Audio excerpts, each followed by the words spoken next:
네, 황산교회에서 주님을 섬기는 김석태 형제라고 합니다. 호남 지역에서 이렇게 많은 성도님들을 한꺼번에 뵙는 건 처음인 것 같습니다. 분위기 굉장히 좋은데요. 자, 우리 형제 자매님들 어떻게 해서 이 강의를 신청하셨는지 모르겠는데 오늘 주제를 잠깐 말씀드리면은 변화받고 변화시키자, 그러기 위해서 오신 거죠. 네. 보니까 일단은 안심이 되는 게 젊으신 분들이 여기 있어가지고 굉장히 기대가 됩니다. 어떤 목적으로 이 강의를 선택하셨는지 모르겠지만은 끝난 다음에 실천에 옮기시기를 바랍니다. 먼저 우리 하나님 말씀 시편 127편을 같이 보겠습니다.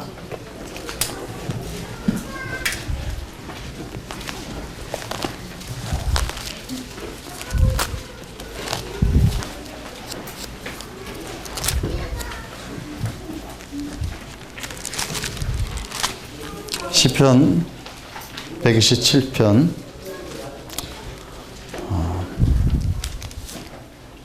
1절 말씀부터 읽겠습니다. 전제 이게 길지 않기 때문에요. 여호와께서 집을 세우지 아니하시면 세우는 자의 수고가 헛되며 여호와께서 성을 지키지 아니하시면 파수꾼의 깨어 있음이 헛되도다. 너희가 일찍이 일어나고 늦게 누우며 수고의 떡을 먹음이 헛되도다. 그러므로 여호와께서 그의 사랑하시는 자에게는 잠을 주시는도다. 자, 우리 3절부터 같이 읽어볼까요? 시작. 보라, 자식들은 여호와의 기업이요 태의 열매는 그의 상급이로다. 젊은 자의 자식은 장사의 수중의 화살 같으니 이것이 그의 화살통에 가득한 자는 복되도다. 그들의 성문에서 그들의 원수와 담판할 때 수치를 당하지 아니하리로다. 이 말씀 여기 계신 분들 다 좋아하실 것 같아요. 그렇죠? 네. 저도 이 말씀을 굉장히 이렇게 사모하고 많이 묵상하는 말씀 중에 하나인데요.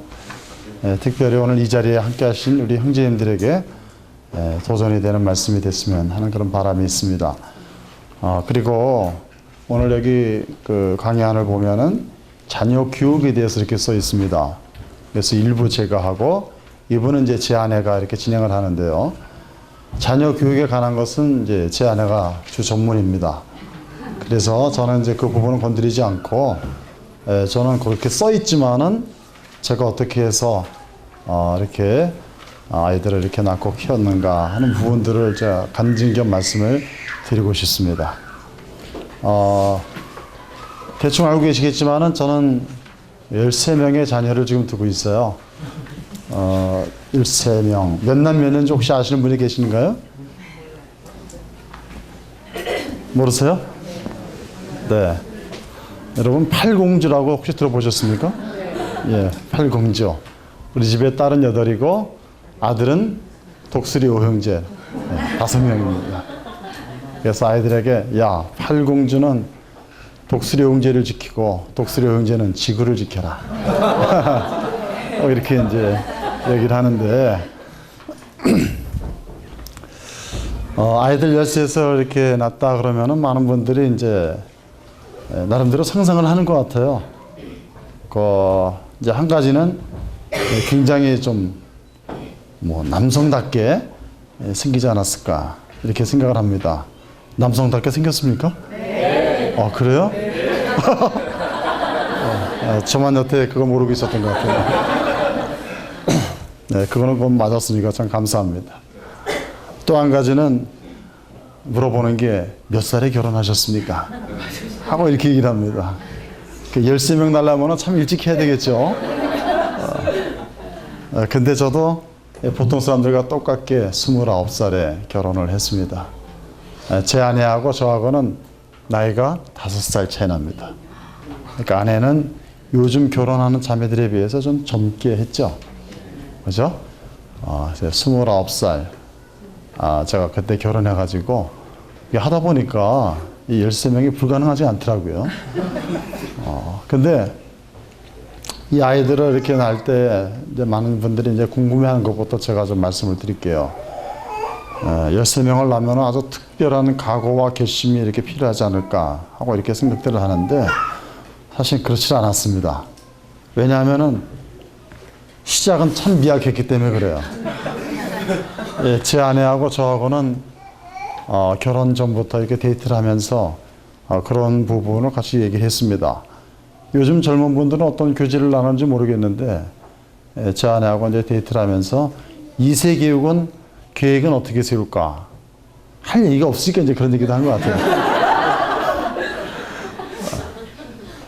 근데 이제 저희들은 이제 결의하기를 아들, 딸 구별하지 말고 딱 한 명만 낳아서 잘 키웁시다 하고 이제 그렇게 얘기를 했었는데 그때 사회적인 분위기는 충분히 그러고도 남았어요. 둘만 낳아도 3천리는 뭐 천만 원 그랬는데 거기에 우리까지 보탤 필요가 뭐가 있겠나. 이제 그런 생각을 하면서 이제 한 명만 납시다. 그리고 딸을 낳아도 절대로 우리들이 실망하지 말고 이제 잘 키웁시다 하고 이렇게 얘기를 했었습니다. 자, 그런데 사람의 마음이라는 게 특히 참 알 수 없는 게 사람 마음이죠. 특별히 여자의 마음이 그렇습니다. 우리 형제님들이 이런 부분을 잘 아시면 좋을 것 같은데 아이를 딱 낳는데 말이 씨가 된다고 진짜로 딸이 나왔어요.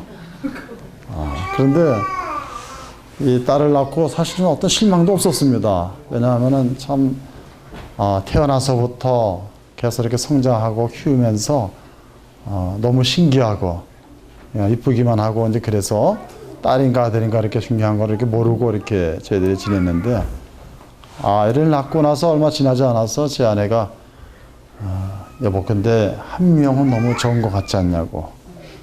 뭐 너무 적다는 생각은 제가 하지는 않았어요. 적다는 생각은 좀 하긴 했지만은 뭐 추세가 이제 그렇게 됐으니까 그러면서도 이제 제 마음 한구석에서는 상당히 좀 저희 가정이 이제 3남 2녀 제 아내도 1남 4녀 5대5로 이렇게 딱 만났는데 거기서 이렇게 한 명만 딱 이렇게 나온다는 거는 참 너무 허전한 같은 느낌이 들긴 했어요.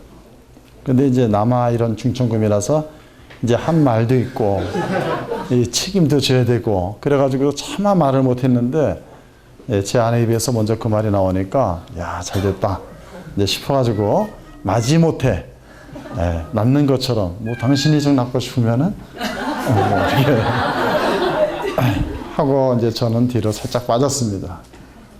그렇게 해서 이제 둘째가 생겼는데요. 아이가 많이 이렇게 생기려고 그랬는지 제 아내가 둘째를 낳고 나서는 더 좋아하더라고요. 여보 둘째가 생기니까 더 좋다고 그렇게 이제 얘기를 했는데 좋아하는 가운데에 셋째가 들어선 겁니다. 예, 신선노름에 도끼자루 썩는 줄 모른다 그러는데 아이를 낳고 이렇게 키우면서 물론 이제 굉장히 힘든 그런 것들이 있었지만은 그것을 능가하는 또 다른 뭐가 있었던 것 같아요. 며칠 전에 어떤 책을 이렇게 보니까 이 자녀를 이렇게 많이 낳아서 키우는 거 거기에 대해서 이제 그 책 소개를 하는데 뭐라고 딱 하냐면은 자녀 키우는 거 기쁨은 있지만은 즐거움은 없다. 이런 책이 나왔더라고요. 여러분 어떻게 생각하세요? 굉장히 심오한 그런 내용이죠. 기쁨은 있지만은 즐거움은 없다. 이제 그렇게 했는데 저는 그것을 이렇게 한번 보면서 한번 생각을 해봤습니다. 내 삶이 진짜 그런가? 내가 진짜로 기뻐하기만 하고 사람으로서 누려야 할 즐거움은 없는가? 하고 이렇게 생각을 해봤는데 저는 거기에 대해서 X표를 딱 거버렸습니다. 아니다. 하고 저는 이제 과감하게 이제 X표를 이렇게 구웠는데 제 아내가 이렇게 둘째를 이렇게 낳으면서 이제 바로 그런 부분들을 일찍이 깨우친 것 같아요. 둘째를 낳으니까 여보 셋도 키울 수 있을 것 같아요. 하고서는 이렇게 얘기를 하는 거예요. 야 이거 뭐 엎친데 덮친다 그러더니 이제 둘 낳고 이제 끝나는 줄 알았더니 이제 셋까지 이제 자신이 있다고 이제 치고 나가니까 제 입장에서는 사실 뭐 그렇게 뭐 마다할 이유는 없었지만은 너무 나가는 거 아닌가 하는 생각도 이제 좀 들긴 들었었어요. 그런데 이미 아이가 들었으면 또 어떻게 하겠습니까? 그때 사실 인간적으로 많은 이제 그 고민을 했던 건 사실이에요. 왜냐하면은, 그때는 제가 이제 88년도 서울에서 이제 제가 주님을 섬기다가 88년도 11월 달에 지금 제가 몸담고 있는 경북 구미시 고아호 황산 5길 6 세 집원입니다. 거기로 이제 제가 목회를 하러 이제 개척하러 이렇게 내려갔는데 둘째를 임신한 상태에서 거기를 제가 내려갔던 거예요. 근데 아무도 없는 그곳에서 셋째를 낳는다는 것, 이제 우리 성도님들은 이해를 못할지도 몰라요. 지금 저도 셋인데요, 뭐 이럴 수도 있어요. 근데 경제적인 이유가 있었습니다. 왜냐하면은 요즘에는 이제 산하 제한이 풀려가지고 낳고 싶으면 마음대로 낳아라 이렇게 하고 있지만은 그때 당시는 정부에서 과도하게 억제를 하고 있었어요. 그래가지고 셋째를 낳으면 나는 현재 시골에서 목회를 하고 있고 성도는 아무도 없고 그렇다면은 아이를 키우다 보면은 내가 아플 수도 있는데 그러면 의료보험 혜택을 받지 못하고 그럼 나는 무능한 아빠가 되는 거구나. 이러한 꼬리에 꼬리를 무는 그 염려가 제 생각을 이렇게 사로잡았습니다. 이 나쁜 생각을 자꾸 하게 되면은 그것이 자꾸 새끼를 치는 것 같아요. 근데 그러다가 제가 이제 하나님의 말씀을 이렇게 쭉 이렇게 보면서 해답을 얻었습니다. 그게 뭐냐면은 이제 창세기 말씀을 그냥 아무 생각 없이 읽었어요.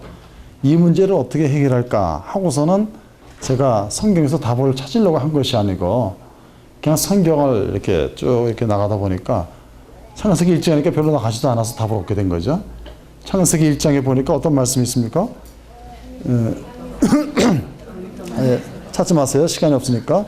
창세기 1장 그 22절 말씀을 이렇게 보면은 하나님이 자기 형상대로 사람을 만드셨어요. 우리가 누구 형상이라고요? 하나님의 형상이에요. 자, 여기에서 먼저 한번 끌어서 한번 생각해 봅시다. 하나님의 형상이 이 세상에 많은 게 좋아요? 마귀 형상이 많은 게 좋아요? 그렇죠? 네. 하나님의 형상이 많은 것이 우리가 보기에 참 좋은 거예요. 자, 하나님의 형상대로 하나님이 사람을 만드셨어요. 그리고 그 사람들에게 하나님께서 명령하셨습니다. 생육하고 번성해라. 그 말씀을 이렇게 봤습니다. 좀 새롭게 보였어요. 매일같이 보는 말씀인데 생육하고 번성해라. 하나님의 형상대로 우리를 만드셨다. 그렇다면 나를 통해서 태어난 그 아이는 과연 누구의 형상일까? 이제 이런 부분들을 생각하면서 쭉 읽어나가는데 우리가 창세기를 뒤로 가서 쭉 보면은 노아의 홍수를 보게 됩니다. 그죠? 노아의 홍수에서 또 똑같은 명령을 받습니다. 그 창세기 9장에 보니까 하나님이 노아와 그 아들들에게 복을 주시며 또 하신 말씀이 뭐냐면 생육하고 번성하고 땅을 정복해라. 이렇게 말씀하신 거예요. 제가 이 말씀을 보면서 머리에 뭔가 탁 스쳐 지나가는 게 있었습니다. 이거 주님이 나에게 주시는 답변이구나. 이런 생각이 들었어요. 제 아내에게 제가 얘기를 했습니다. 여보, 우리 셋째 납시다. 저희 입에서 뭐 납시다 이런 말 나온다는 것 자체가 사실 이상한 말이지만은 그때는 참 심각했어요. 이 말씀을 얘기를 했습니다. 여보, 하나님이 아담과 하와에게 이 말씀하셨고 그리고 노아에게도 이 말씀하셨다. 근데 창세기 1장에서 9장 이렇게 보게 되면은 우리들이 뭐 그렇게 오랜 시간이 아니구나 이렇게 생각할 수 있는데요. 자, 이 부분을 우리들이 좀 다르게 생각해 볼 필요가 있습니다. 아브라함이 어떻게 해서 하나님께 은혜를 입었습니까? 하나님을 믿음에 하나님이 이것을 저에게 의로 여기셨다 그랬잖아요. 그죠? 율법으로 된 것이 아닙니다. 오늘날 우리 어떤 사람들은요, 율법으로 말미암아 의로워지는 사람이 있어요. 그런 사람들한테 우리가 어떻게 답변할 수 있습니까?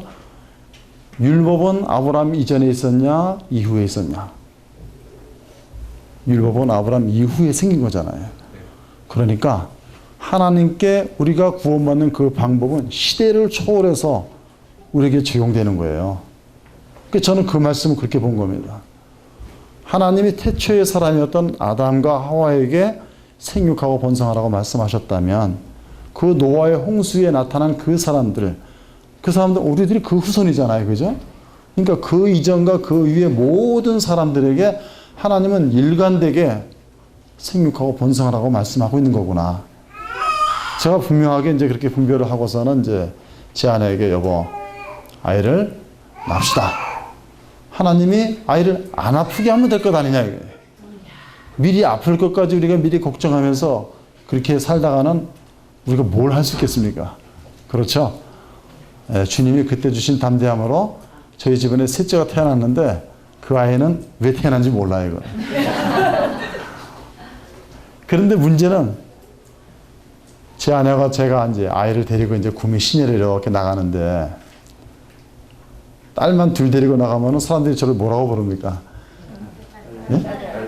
딸딸이 아빠 그렇게 부르지. 근데 아들이 하나 딱 끼니까 느낌이 틀린 거예요. 제 아내가 아들을 딱 이렇게 안고 갑니다. 너무 좋아서 그랬는지 저한테 그 아이를 맡기지 않았어요. 요즘에 이렇게 보면은 이제 남편들이 아이들 다 챙기고 막 그러죠. 예, 요즘 젊은 자매들은 참 복이 터졌습니다. 이제 제 아내는 하여튼 첫애부터 계속해서 아이들 낳아 키우면서 제가 별로 안아보지도 않았어요. 저도 별로 안아볼 생각을 안 했습니다. 왜냐하면 너무나 잘 안고 다녔기 때문에 제가 뭐 굳이 내가 달라고 할 필요도 없었고, 어쨌거나 이제 셋째 아들을 딱 이게 데리고 걸어가는 모습을 제가 옆에서 보니까 참 뿌듯한 그 표정이에요. 근데 나중에 하는 말이 여보, 사람들이 이래서 아들을 낳으려고 하는가 보다. 그 얘기를 하더라고요. 딸만 있는 분들한테는 좀 죄송하지만은 하여튼 이제 그 아내의 말에 이제 저도 이게 공감을 했어요. 근데 이제 그런 이제 가운데에서 이제 첫째, 둘째, 셋째를 이렇게 키우는데 사실 이제 제 생각으로는 아이들은 보통 터울이 한 3살 정도 되는 게 좋다 그러더라고요. 그래서 이제 큰애, 둘째, 셋째는 거의 한 3살 터울로 이렇게 쭉 애기를 이렇게 낳게 됐는데, 아이를 낳게 된 이유 중에 한 가지는 또 뭐냐면은 저희들이 이제 서울에 살다가 이제 지방으로 내려오니까 시골에 이렇게 그 가장 작은 리단입니다. 그러니까 거기에 사니까 그냥 아이들을 밖에 내놔도 걱정이 없어요. 요즘에 도시는 어떻습니까? 애들 밖에 나가면 얘야 차 조심해라. 요즘 또 무슨 조심해야 되죠? 뭐 아저씨 조심해라. 뭐 별 조심 다 시켜야 되는데 거기는 애들이 밖에 나가서 놀아도 뭐 별 걱정이 없어요. 시간이 똑같이 흘러가는데 거기는 굉장히 느리게 흘러가는 것 같고, 굉장히 이렇게 마음속에 이 평화가 찾아왔습니다. 야, 이런 데서는 아이들을 더 키울 수도 있겠다. 저는 그런 생각이 들더라고요. 그래가지고 이제 제 아내도 똑같이 이렇게 느꼈어요. 이게 부부니까 그런 것 같아요. 제 아내하고 저하고 닮았는지 모르겠는데 어떤 분들은 똑같아요 그러더라고요. 똑같습니까? 그래요?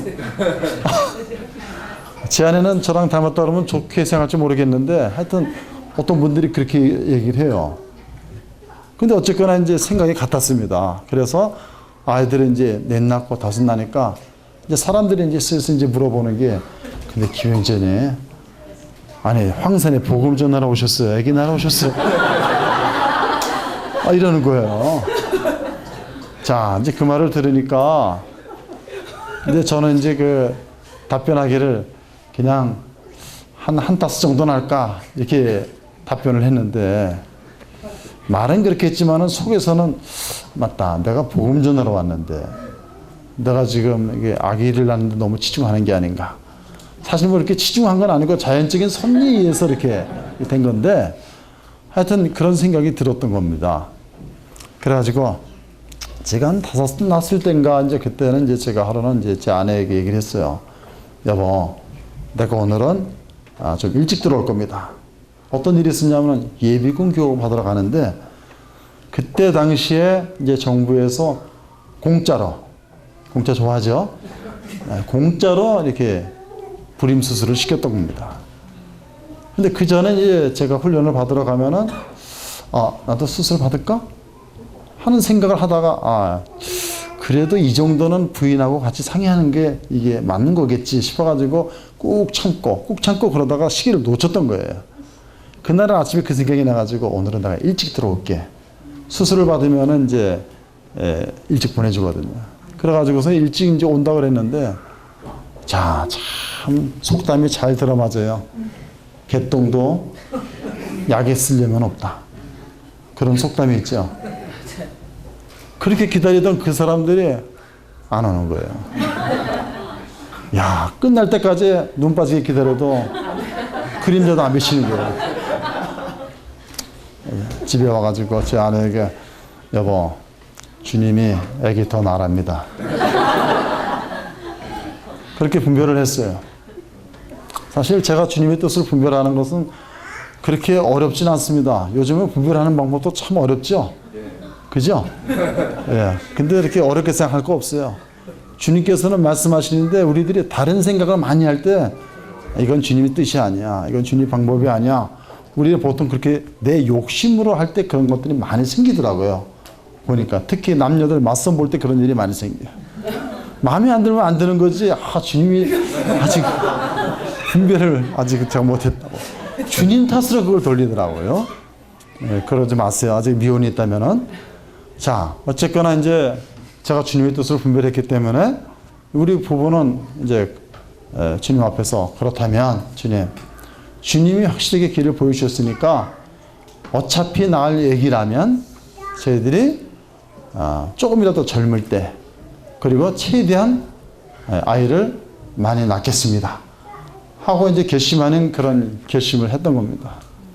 그래서 우리 아이들을 이렇게 일렬로 쫙 써놓고 이렇게 나이를 이렇게 여러분들이 체크해 보면 아시겠지만은, 처음에는 3살 톨로 이렇게 쭉 비슷하게 내려가다가 나중에는 연년생으로 계속 이렇게 나옵니다. 어떤 아이는 같은 해에 태어난 아이도 있어요. 그래서 넷째, 다섯째는 이제 같은 해에 태어났습니다. 일부러 그랬던 건 아니고, 보통 이제 아이 젖을 먹이면은 이제 임신이 잘 안 되는데, 그때는 어떻게 이제 그게 이제 주님께서 좀 특별한 방법을 쓰신 것 같아요. 그래가지고 같은 해에 이제 한 명은 남자, 한 명은 여자 이렇게 태어났습니다. 쌍둥이가 아니에요. 그렇게 이제 아이들을 이렇게 키워나가는데, 제가 이제 아이들을 이렇게 키워나가면서 이제 생각이 이렇게 드는 것이, 참 주님이 왜 우리 가정에 이런 아이들을 이렇게 허락을 했을까 하는 그런 부분들을 이렇게 생각을 하게 되는 겁니다. 하나님께서 무엇인가 이렇게 허락하셨을 때는 다 뜻이 있지 않겠습니까? 그렇죠? 예, 하나님의 은사와 부르심에는 후회하심이 없다 그랬어요.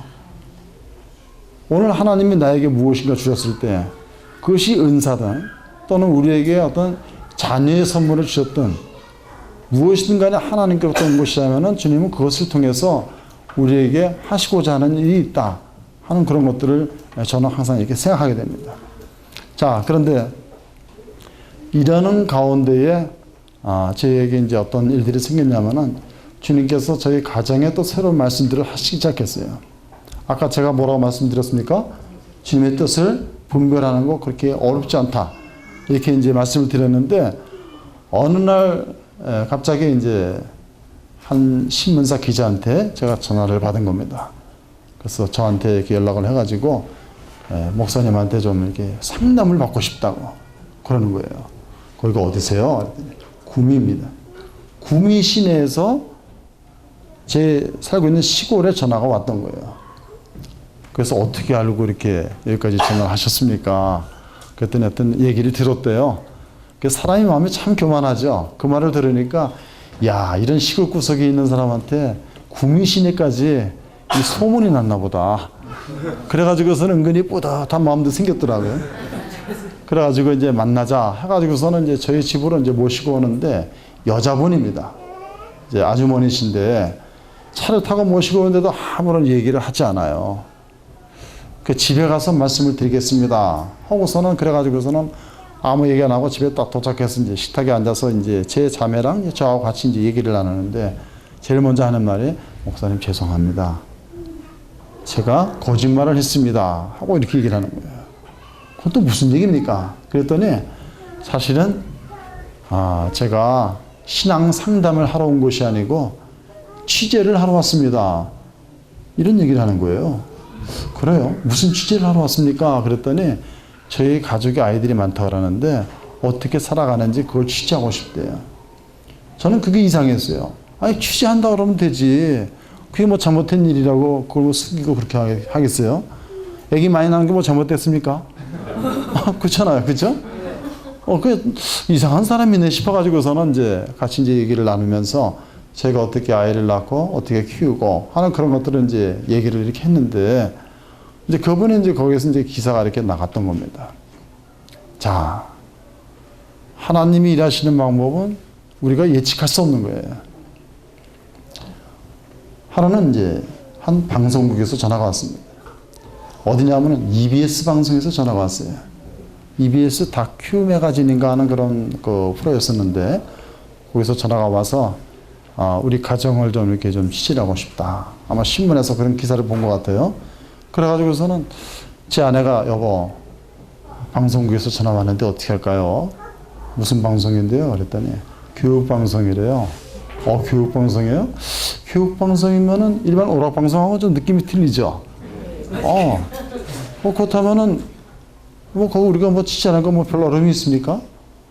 왜냐하면 이제 저는 어떤 생각을 갖고 있었냐면은 저희 집에 자녀들을 이렇게 키우는데 일단 기존의 도시에서 키우는 그런 아이들하고 시골에서 키우는 아이들하고 저는 우리 방식이 더 옳다고 생각하고 있었어요. 도시에서는 아이들 어떻게 키웁니까? 우리 자매님들은 거의 도시에 계시기 때문에 아마 이제 그런 것들을 많이 보기도 하고 또는 직접 그렇게 경험하기도 하고 이제 그럴 텐데 도시에 있는 아이들은 어떻습니까? 뺑뺑이 도는 애들이 많잖아요.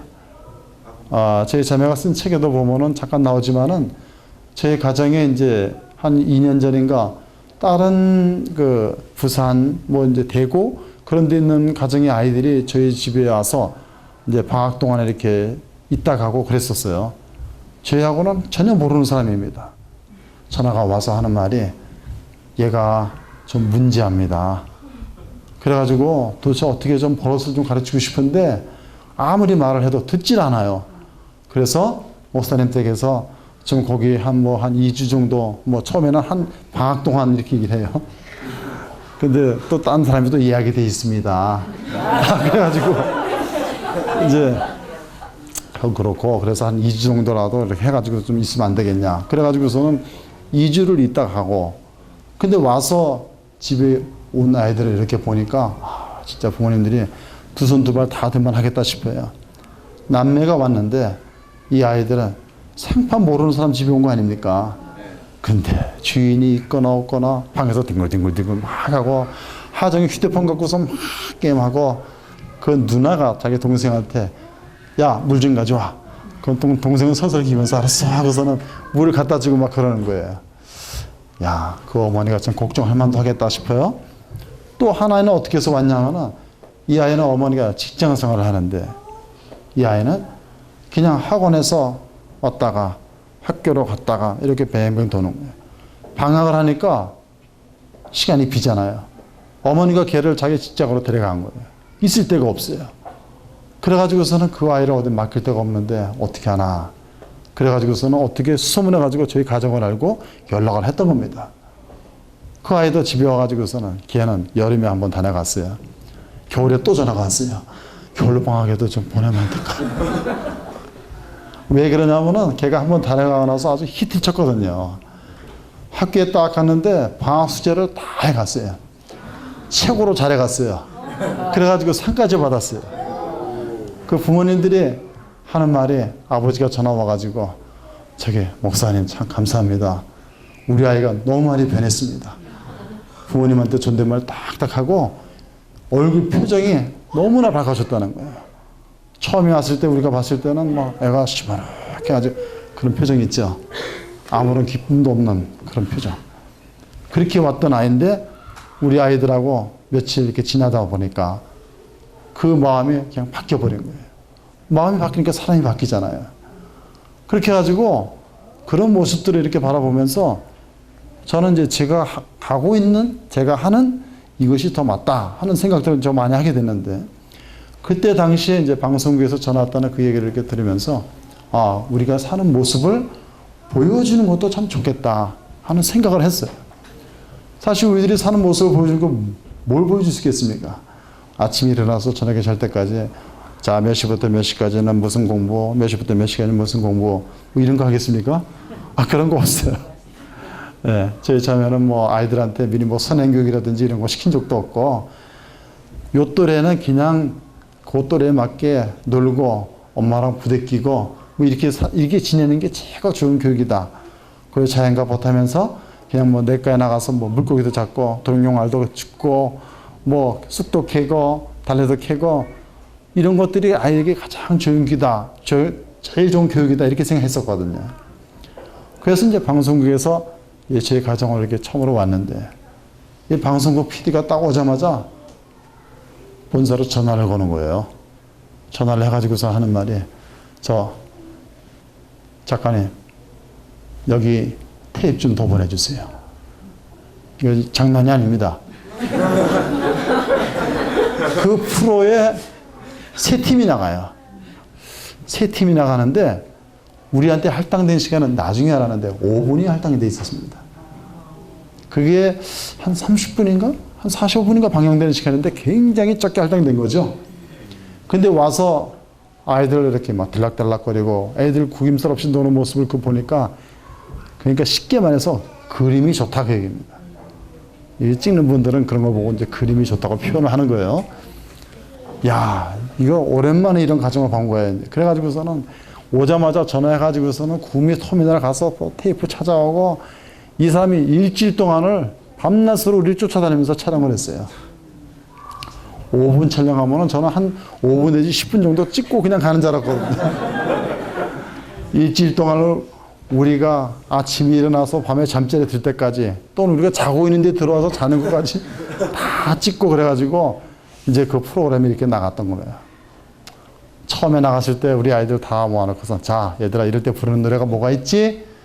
자, 텔레비전에 내가 나온다면 정말 좋겠네.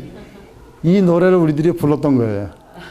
그때 마음이 얼마나 설렜겠습니까? 공중파에 우리 가족이 나오는데 애들이 나올 때마다, 야, 너 나왔다, 빛나 나왔다, 다솜이 나왔다, 막 그러면서 이제 이렇게 했었는데, 이 방송이 나가고 나서 얼마 있다가 이번에는 이제 SBS에서 이제 전화가 왔던 거예요.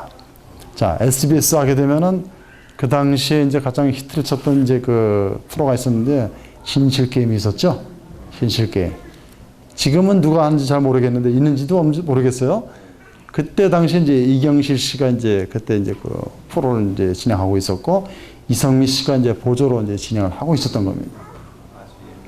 자, 그런데 그런 가운데에 거기서 전화가 와가지고 제 아내는 또 고민이 되는 거예요. 여보, SBS에서 전화 왔는데 어떻게 할까요? 왜 전화 왔어요? 진실게임이라는 데서 전화가 왔대요. 그 무슨 게임이에요? 진실게임이에요. 저희 자매도 뭐 현재 뭐 TV를 안 보니까 그런 거 있는지도 모르고, TV가 없었어요 그때는. 그래가지고서는 그걸 인터넷에 한번 보시라. 그래서 여기 보니까 일단 제목 자체가 진실 게임이니까 굉장히 좀 마음이 와닿았어요. 이제 그 내용을 보니까 뭐 상당히 건전해요. 그래가지고 이제 제 아내는 굉장히 망설였지만은, 이제 저는 이제 얘기하기를, 아, 여보, 뭐 거짓말 게임도 아니고 진실 게임인데. 그렇죠?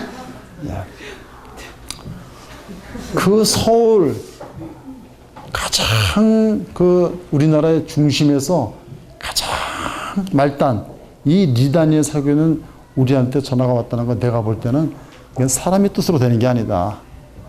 내가 볼 때는 이거는 하나님께서 그렇게 하신 것 같다 하고 제가 이렇게 제 아내에게 얘기를 했던 겁니다. 그래가지고 전화 오면은 오케이를 하셔 해가지고서는 이제 저희들이 이제 그때 이제 그 촬영을 이렇게 나가게 됐던 거예요. 그 중간중간 이야기를 하면은 뭐 굉장히 말씀드릴 것이 많은데, 하여튼 그거 보신 분이 계신지 모르겠어요. 근데 그때 그거 끝나고 나서 제 아내는 아주 스트레스를 많이 받았습니다. 왜냐하면은, 여보, 여기 댓글 달린 거 보니까 내가 이것 때문에 방송 안 나려고 했었는데, 아마 이렇게 보니까 막 우리나라 사람들이 좀 이렇게 못된 심보가 좀 많이 있어요. 그 이제 뭐 누가 나와서 뭐 좀 이렇게 뭐 말하고 행동하고 그러면은 막 할 말 못할 말 다 적고 그러는데 제가 이렇게 보니까 참 남자스러운 그런 말들이 많이 있어요. 그래가지고 여보, 인터넷은 깡통이래, 쓰레기통이래, 이런 거 다 접어두고 그런 거 댓글 다는 애들 다 철 모르는 애들, 어린 애들, 그 밑에 이렇게 글 된 거 보니까 어떤 사람들은 이렇게 좋은 글도 많이 있어요. 글만 딱 봐도 아, 이 사람들이 상당히 교양이 있는지 없는지 우리가 이제 알 수 있잖아요. 그죠? 그래가지고서는 이제 그걸로 이제 위로를 받았는데 하나님께서 이 일이 하나님께로부터 말미암은 것인 것을 저희를 알게 하는 사건이 있었습니다. 그게 뭐냐면은 제 아내가 하루는 제가 밖에 나갔다 딱 들어오니까 여보, 미국에서 전화가 왔어요 하고 얘기를 하더라고요. 무슨 전화냐? 제 동생이 이제 미국에 살고 있어서 이제 동생한테 하는 줄 알았더니 동생이 아니고 자기가 서울에서 주님 섬길 때 같이 주님을 섬겼던 자매한테 전화가 왔다는 거예요. 그래? 뭐 전화 올 수도 있잖아요. 그죠? 근데 거기서 이제 저는 아무런 생각 없이 이제 그런가 보다 했는데 그 사연을 듣고 보니까 기가 막힌 거예요. 이 자매가 이제 결혼을 이제 국제결혼 한 거죠. 그러니까 미국에 있는 형제랑 같이 결혼을 해서 미국에 가서 사는 겁니다. 미국 가서 살면 좋겠죠? 그죠? 별로 안 좋아요. 요즘에 역이민 하는 사람들 참 많이 있어요. 자, 그런데 거기서 살다 보니까 향수병에 걸린 겁니다. 너무 외로워요. 그래가지고서는 이 자매님이 하루는 마음이 너무 공허해. 그래가지고서는 어디를 기웃거리냐면 생전 들여다보지도 않던 비디오점을 들어갔던 거예요. 왜 들어갑니까? 거기에 가서 한국 뭐 연속극이나 뭐 그런 것들 좀 보고 마음을 좀 달랠까 싶어가지고 딱 들어갔는데 사실 우리가 보려니까 볼 게 없잖아요. 뭘 볼까 하고서는 그 수천 개 되는 비디오를 이렇게 툭 쳐다보다가 한 군데 딱 꽂혔어요. 진실 게임. 아, 그래도 이거는 진실을 말하는 게임이니까 다른 거보다는 이걸 한번 봐야 되겠다 싶어가지고 그거를 끄집어 아무거나 한 10개 정도 꽂혀 있었는데 아무거나 하나 무작위로 끄집어내가지고 아무 생각 없이 비디오에 딱 집어넣고 그냥 그걸 쳐다봤어요. 보는데 이상하다. 저 TV에 나오는 저 아주머니를 내가 어디서 본 것 같다는 거죠. 곰곰이 생각해보니까 처녀 때 같이 주님을 섬겼던 엉개숙 자매예요. 엉개숙 자매 아니야. 근데 저기 왜 나오지? 너무나 기가 막히고 코가 막혀가지고 그래가지고서는 그거를 몇 번이나 계속 보는데 볼 때마다 눈물 펑펑 쏟으면서 봤다는 거예요. 혼자 울기가 억울해가지고 교회를 가져가서 한국 성도들과 그것도 같이 보면서 같이 울었대요.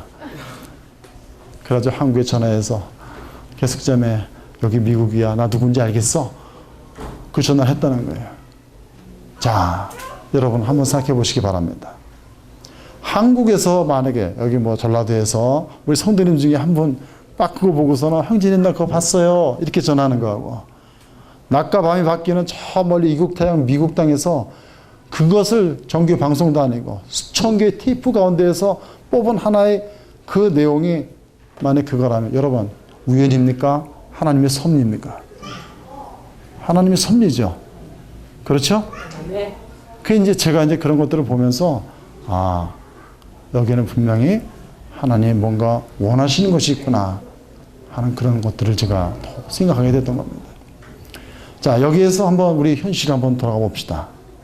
요즘에 집집마다 이렇게 보게 되면은 요즘에 다시 또 저출산 때문에 문제가 많이 되죠. 근데 저는 그때나 지금이나 항상 똑같은 생각 갖고 있어요. 그리고 지금 시작하기 전에 이 자리에서 제가 말씀을 드린 것이 젊으신 분들이 있다는 것이 참 소망이 됩니다. 왜냐하면 아직도 생산할 수 있는 분들이 계시기 때문에. 많은 분들이 생각을 해요. 어떤 생각을 하냐면은 아이를 하나 낳는 거 참 힘들어요. 책의 내용을 보니까 그런 게 있죠. 결혼을 했다. 아이를 낳았다. 멘탈이 왔다. 뭐 그런 책이 있지 않습니까? 그죠?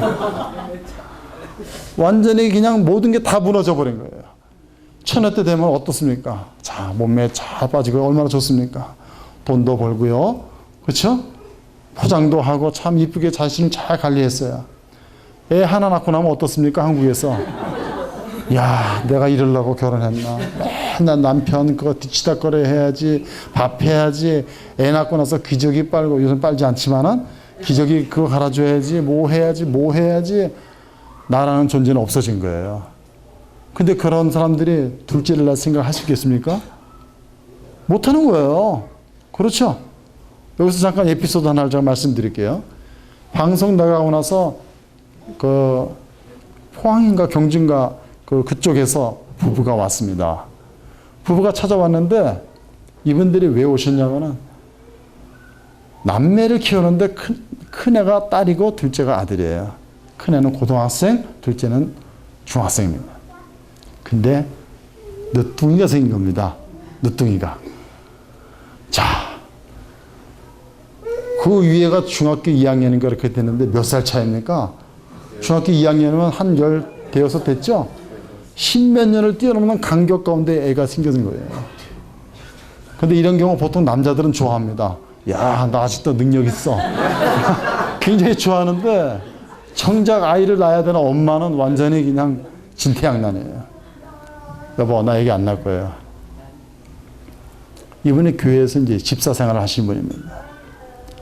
왜 애기를 안 낳아? 그때 당시 그분이 이제 조그만 가게를 운영하고 있었어요. 쌈지라는 가방을 이제 판매하고 이제 그런 일을 하고 있었는데, 자, 나이는 벌써 중년입니다. 저랑 비슷한 나이였어요. 나이는 중년이지, 가게 운영하면서 돈도 벌고 재미있지. 얼마나 좋습니까? 중고등생이면 어느 정도 키웠잖아요, 또. 근데 거기에 뚱딴지같이 애가 들어선 거예요. 그래가지고 남편한테 안 난다 그랬더니 남편이, 여보, 하나님이 주신 거 왜 안 나? 아내가 또 지지 않습니다. 여보, 당신은 하나님 말씀 듣지도 않으면서 이런 것도 하나님 말씀대로 하래. 다 사람들은 자기 입맛대로 하는 거예요. 그죠? 자기 편한 대로 하나님 말씀 갖다 붙였다 띄었다 이제 막 이렇게 하는데, 남편이 근데 그 말을 듣고 밖으로 나가버린 거예요. 아내가 이거 장난이 아니네 싶어가지고 전화를 해가지고 합의를 봤습니다. 뭐 그러지 말고 며칠 전에 아침마당에 나온 그 목사님 가정을 우리가 한번 직접 찾아가서 보자. 방송에서는 방송용이라서 포장이 됐을지 모르니까 우리가 직접 가서 그 현실을 우리가 몸으로 느껴보자 이거예요. 그래가지고 그 부부가 아침 일찍 왔어요. 그 이제 저희는 그때 이제 아이들을 이제 학교에 이제 보내고, 그때는 이제 한 9명 정도 있을 때였죠. 속에 이제 그때 이제 아이가 이제 들어있었고, 그죠? 그래가지고서는 이제 학교를 보냈는데, 그래도 3명이 아직 집안에 있었어요. 근데 그분들이 안으로 딱 들어오는데, 아이들이 이제 그때 이제 저희 자매는 아이들을 유치원에 보내도 되는데, 일부러 보내질 않았어요. 나이가 됐는데도. 왜냐하면은 유치원에 보내는 것보다는 이제 엄마랑 같이 있는 게 더 좋겠다. 이제 그런 생각을 하고 있었기 때문에 일부러 이제 보내질 않았어요. 근데 그 아이들이 딱 들어오면서 아장 걸어 들어와가지고 안녕하세요 하고서 인사를 해요. 이뻐요, 안 이뻐요? 이쁘죠? 우리 안정인 자매님이 제일 이뻐하시는 것 같아. 근데 그게 하나로 끝나는 거 2명, 3명 다 와가지고 와서 인사를 딱 하고 이리와 무릎에 앉혀요. 자, 무릎에 아이들 딱 앉히면 기분이 푸근해요, 안 푸근해요? 푸근하죠? 이분이 그냥 마음이 확 그냥 녹아내린 거예요. 어떻게 오셨어요? 그랬더니 자초지종을 얘기를 하는데 번지수가 잘못됐습니다. 저한테서 어떤 대답을 원하고 그렇게 여기 오셨는지 모르겠는데 어떤 분은 애기 낳고 싶어도 못 낳는 분도 있어요. 시편 말씀에 보니까 이 자식은 하나님의 선물이고 장수의 전통에 있는 화살과 같다 그랬는데 왜 이거를 거절을 하십니까? 절대 그 생각하지 마세요. 하고서는 그렇게 얘기를 했습니다. 이분들이 마음에 다 들어가지고서는 알겠습니다. 하고서는 나중에 아기 나면 또 놀러 올게요. 하고서 이렇게 갔는데 여태 안 왔어요. 나는 이제 뭐 임신 10개월이면 아기 나온 줄 알았더니 꽤 길더라고요. 임신 기간이. 자, 하여튼 그런 경우도 있었어요. 근데 아이 하나 낳고 둘 낳고 진짜로 힘든 건 사실입니다. 우리 어머니들 참 대단한 거예요. 우리 자매님들 이게 몇 명 나는지 모르지만은 그 12달 동안 고생을 하다가 낳고 또 키우고, 사실 남편들은 밖에 나서 고생을 하지만은 또 다른 세계가 있는 거예요. 여자는 여자들대로. 근데 그것을 둘을 낳고 셋 낳고 이렇게 했을 때 쉬운 건 아니에요. 근데 이럴 때 우리가 한번 생각해 볼 것이 있습니다. 그것은 뭐냐면은 하나님의 말씀은 항상 옳다는 거예요. 자, 아까 제가 말씀을 드렸죠. 아이들을 키우면서 단지 기쁨만 있고 즐거움은 없는가? 과연 그렇습니까? 그렇지 않다고 생각합니다. 아까 이제 우리가 말씀 하나 보긴 했지만 시편 16장 말씀에 이렇게 보게 되니까 땅에 있는 성도는 존귀한 자니 나의 모든 즐거움이 저희에게 있도다. 하나님께서 그렇게 말씀하셨어요. 하나님이 자식들을 이렇게 여러 만들어 놓고 아이고 애물단지야. 우리 주님이 그러셨습니까? 아니에요. 즐거움이 우리들 때문에 있다고 말씀하셨어요. 즐거움이요. 여러분, 그럼 우리한테는 즐거움이 있습니까? 없습니까? 있어요.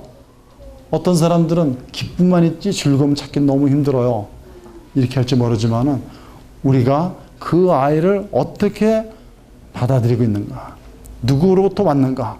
그리고 왜 나에게 이런 것들을 주셨는가?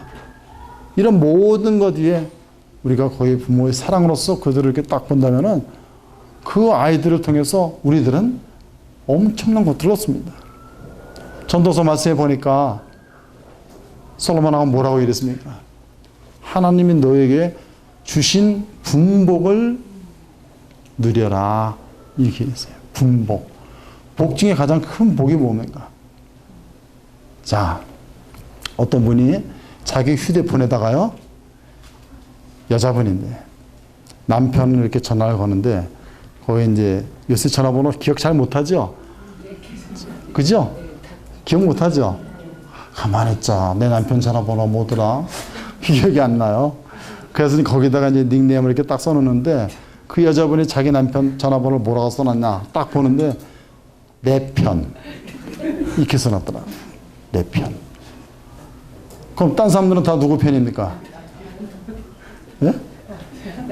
남편은 내 편이에요. 그럼 남편을 쓸 때는 내 편하고 써놓으면 아내를 내 편이라고 하는 거죠. 그죠? 이 세상 살아갈 때 내 편이 많은 게 좋습니까? 남의 편이 많은 게 좋습니까? 내 편이 많은 게 좋죠. 그렇죠? 그럼 자식들은 내 편입니까? 남의 편입니까? 내 편이에요. 그럼 그 자식이 많은 게 좋습니까? 적은 게 좋습니까? 많은 게 좋죠. 우리가 이런 말씀 하나만 딱 보더라도 아, 자식이 많은 게 진짜 좋은 거구나. 13명의 아이들이 있으니까 저희는 많은 기대를 합니다. 야, 이 아이는 커서 뭐가 될까? 얘는 어떻게 변했을까? 어떻게 변해갈까? 이런 것들을 바라보는데 참 흥미진진한 거예요. 사람들은 말하기를 애들 다 키워놓으면 좋아요. 그 말은 뒤집어서 들으면 참 심각한 겁니다. 키워놓기 전까지는 참 힘들다는 얘기예요. 그런데 저희 부부가 느끼는 거는 그게 아니에요. 오늘이라는 이 시간, 지금도 아이들이 계속 자라고 있어요. 막내가 이제 올해 이제 1학년 올라갑니다. 지금 막내라고 얘기를 하지만은 솔직히 이제 저는 13째라고 얘기를 하고 싶어요. 주님이 언제라도 다시 허락하시면은 진짜 아브람처럼 또 이렇게 늦둥이 낳고 싶은 마음도 있는 거예요. 아, 솔직히 마음이 그래요. 왜냐하면은 하나님이 그걸 원하시잖아요. 에베소서 말씀해 보니까 너희는 하나님을 기쁘시게 할 것이 무엇인가 시험하여 보라. 그 말씀하셨는데 왜 우리가 이런 부분은 빼놔야 되느냐는 겁니다. 하나님께 순종한다고 했을 때에 솔직히 내가 몇 명을 낳아야 되겠다. 처음에 한 탓을 낳아야 되겠다. 물론 그때는 제가 농담으로 얘기했던 거예요. 근데 나중에 주님 앞에서 이게 굉장히 잘못된 답변이라는 것을 제가 알게 됐어요. 내가 숫자를 정할 수 없다. 생명은 하나님께로부터 오는 것인데 내가 한 명을 낳겠다. 또는 뭐 5을 낳겠다. 한 탓을 낳겠다. 이건 주님이 원하시는 답변이 아니야. 주님이 낳으면 낳고 낳지 말라면 안 낳고 이것이 주님이 원하시는 게 아닌가 그런 생각이 들더라고요. 그래가지고 자녀를 13을 이렇게 낳으면서도 이게 너무 많은 거 아니야? 그런 부담은 없었어요. 주님이 나게 하신 데는 다 이거 했을 것이고 낮게 했을 때는 또 주님이 책임지신다는 그런 확약도 있는 것이 아닌가. 우리가 미리미리 10년, 20년 미래까지 걱정하면서 뭘 할 수 있는 거예요. 마태복음 6장에 보니까 너희는 먼저 그의 나라와 그의 의를 구하라. 우리는 하나님의 의만 구하면 돼요. 하나님이 내게 원하시는 것이 무엇인가. 물론 그렇다고 여러분들이 지금 당장 다 뛰어나가서 여보 애기 만듭시다. 뭐 그런 얘기 하는 건 아니에요. 제 아내에게 제가 말을 했지만 여보 내가 보니까 애 낳는 것도 은사야. 제가 그렇게 얘기를 했는데 어떤 분은 애기를 낳고 싶어도 못 낳는 분이 있고 어떤 분은 애기 낳을 때마다 하도 고생을 해서 남은 큰일 나는 그런 사람도 있고 여러 질이더라고요. 그래가지고 하나님이 우리 자매에게는 애 낳는 은사를 주셨구나 하는 이제 그런 생각을 제가 했는데 하지만 우리가 신앙적으로 최선의 양심을 갖고 주님 앞에서 살아가자 그 얘기예요.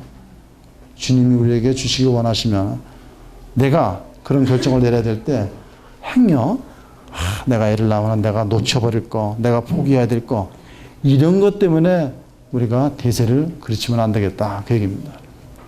우리가 전도서 말씀에 보면 다 때가 있다 그러잖아요. 그죠? 우리가 씨를 뿌릴 때가 있고 거둘 때가 있고 안을 때가 있고 밀 때가 있고 다 그런 것처럼 우리가 살아가면서 그 때를 잘 분별해 가지고 살아간다면 자녀를 키우는 데 있어서도 우리들이 참 좋은 그 모범 답안지를 갖고 살아가는 것이 아닌가 하는 그런 생각을 합니다. 감사합니다.